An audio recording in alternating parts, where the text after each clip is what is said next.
Shalom bien-aimés en Christ, je vous salue tous. Ici vous avez votre humble serviteur, le prophète Olombi Gislain. Nous sommes dans le ministère international par l'aide du Saint-Esprit. Je suis venu apporter cette pierre à l'édifice, c'est-à-dire je suis venu donner le témoignage de ma vie pour pouvoir sauver quelqu'un.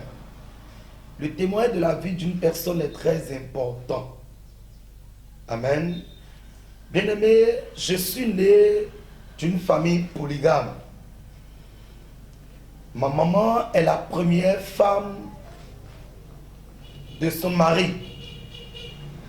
Et elle a eu 3 enfants d'abord avant que mon père ne s'engage encore dans une autre relation pour épouser une deuxième femme. Et lorsque la deuxième femme était arrivée, la deuxième femme n'avait pas encore au début un enfant. Vous savez que quand les femmes sont ensemble dans la même cour, et surtout quand les femmes savent que c'est notre chose, c'est notre mari, il y a toujours des disputes. Et c'est comme ça, un jour, il y a eu des querelles dans la maison avec ma maman et la marâtre. Et voilà, elles se sont commencées par se menacer. Et du coup, c'est comme ça que la deuxième femme disait à ma maman que tu en as fait déjà 3 enfants, mais tu n'en feras plus que ça. Et voilà un peu, les problèmes ont commencé petit à petit. En ce moment, moi, j'étais encore très petit. Et voilà, les problèmes ont commencé avec ma maman. Elle a eu encore des enfants qui sont décédés, encore des enfants qui sont décédés. Elle a eu 9 enfants dans sa vie. Et parmi les 9 enfants, la sorcellerie a englouti, a tué 6. Et il lui restait 3 enfants, dont y compris moi, qui suis le garçon l'aîné de ma maman. Et j'ai une grande soeur qui est devant moi. Et j'ai aussi un petit frère. Amen. Alors, lorsque la sorcellerie ravageait dans la famille, ma famille ne connaissait pas Christ.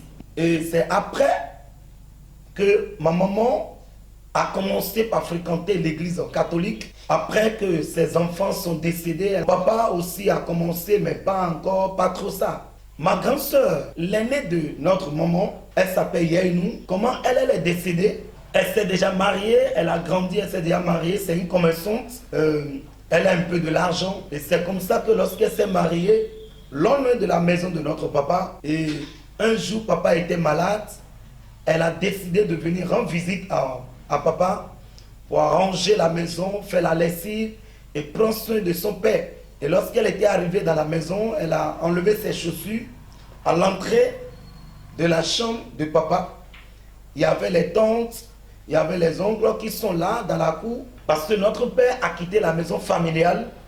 Dieu lui a accordé la grâce, il a construit sa maison à part. Alors, nous étions là, dans cette maison avec papa. Lorsque ma grande soeur était arrivée, elle a laissé sa chaussure à l'entrée de la chambre de papa. À sa sortie, lorsqu'elle a fini de tout arranger dans la chambre de papa, elle a reporté les chaussures. En ce moment, elle était enceinte. Elle portait une grossesse de 6 mois. C'était son premier geste, c'était son premier enfant, la première grossesse qu'elle a eue lorsqu'elle s'est mariée. Alors, elle est repartie à la maison. Arrivée à la maison, 5 à 10 minutes après, 15 à 20 minutes après, 30 minutes après, ses pieds ont commencé par s'enfler jusqu'au ventre. Et c'est comme ça que le même jour, elle était décédée. Le même jour, le jour où elle a quitté chez papa, elle s'est rendue dans sa maison, dans la maison de son mari. Elle était décédée le même jour, avec une grossesse de 6 mois. Et les pleurs ont commencé, les graissements de dents ont recommencé encore pour ma maman. Et c'est ce qui a amené ma maman dans les soucis, la tension, la maladie, puisque notre grande sœur, Yainou, était l'espoir de notre maman. C'était elle qui devrait au moins prendre soin de ses petits frères, de ses petites sœurs. Voilà qu'elle est décédée comme ça. Pour faire la synthèse, ma maman a perdu 6 enfants. Et moi, que vous voyez ici, le prophète Olombi Gislain qui vous parle, qui vous donne ce témoignage, je suis un témoignage palpable. Bien-aimé, s'il y a quelqu'un qui vit encore cette histoire, qui traverse la situation que j'ai eu à traverser, je m'en vais t'encourager pour te dire qu'il y a un Dieu qui change les situations.